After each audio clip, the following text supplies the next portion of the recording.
Peter Lyons belongs to New Zealand Hops, a grower cooperative based in Nelson. Hops have been growing in the region for more than 150 years, and Peter's family has grown hops for 5 generations. We've got 200 acres, and of that there's 40 acres of hops and 10 of grapes, and then we run sheep on the rest. Hops is our main business. We're hop growers that make a bit of grape juice and a bit of beer on the side. They grow in the same lines of latitude right around the world. I'm sure it's a bit to do with length of daylight hours and night hours. We don't want too much wind. They need winter chill and long hot summer days, and Nelson's well suited to that. Also, we've got our Cooperative New Zealand hops, all the processing equipment here, so it's handy for people to grow locally. The years that I've been running the hop business, we've gone from dealing with 2 or 3 large breweries to now we have thousands of customers, and they are requiring top quality hops from New Zealand, so we're able to get a pretty reasonable price. And going forward, I think the future's looking pretty bright. We're trying to grow as many kilos to the hectare as we can, so it's constant irrigating through the summer and keeping the plant health up. The beauty of hops, and New Zealand hops especially, we don't have to do any spraying. Only pest we have is a 2-spotted mite, and we get predators and put them into the gardens to eat them. And we don't have any fungicides or anything. We have 12 different varieties here. The earlier ones normally are the aroma ones, and usually lighter yielding. They're lighter yielding because the weight of the hop's lighter, and through to the heavyweight ones like Pacific Gem, Waimea, Jade, and those ones, they weigh a lot heavier, so we'll get hopefully 2.5 tonne to the hectare on those.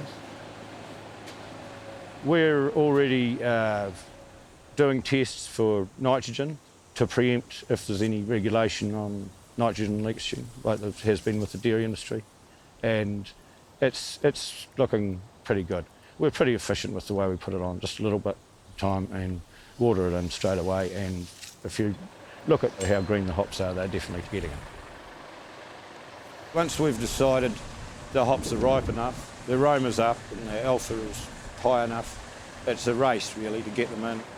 We like to process them as fast as possible, so we try not even to have them cut onto trailers for too long. The quicker time we can cut them down, feed them through the machine and get them onto the kiln dried and then baled and into the cool store, we are saving all those bits that we need to keep. This is a rough hop harvester. It's an English machine, came to New Zealand in 1962, brand new, and I purchased it about 15 or 16 years ago. It's stripping the hops off the vines, then they go through a branch picker which picks any branches, and then the rest of the machine is all just to do with cleaning. We're a bit different here in that our drying facilities are across the road on a different site, so we truck the hops to that and load them onto the drying floor. They will go on there for 8 to 9 hours with a lot of air being blown through them and 60 degrees heat provided by a hot water boiler.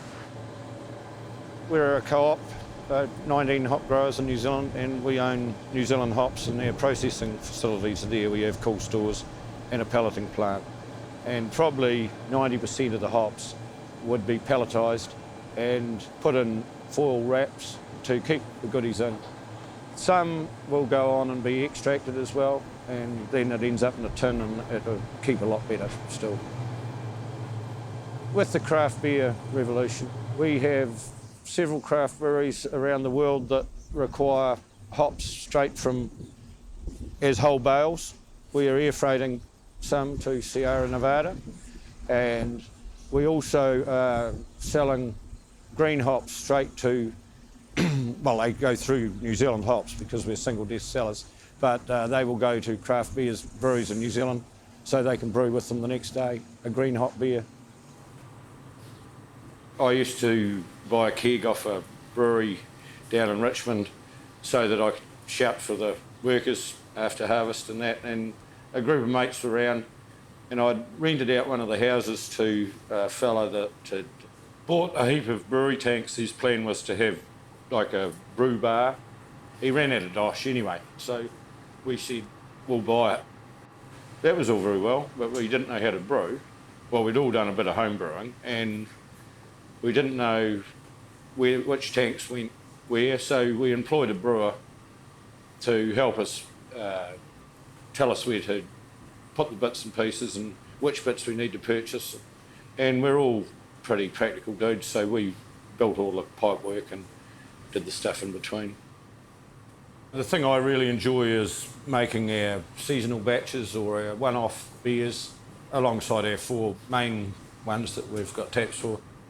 The green hop ones we take them straight off the machine, straight to the brewery and straight in, and you can't get it fresher than that. We brew 1,000 litres a week, and we're going through several supermarkets and about 13 pubs and sports clubs. It's, as I said to you before, that we're hop growers doing a bit of brewing. So we like to brew on wet days and when we can't work elsewhere on the farm.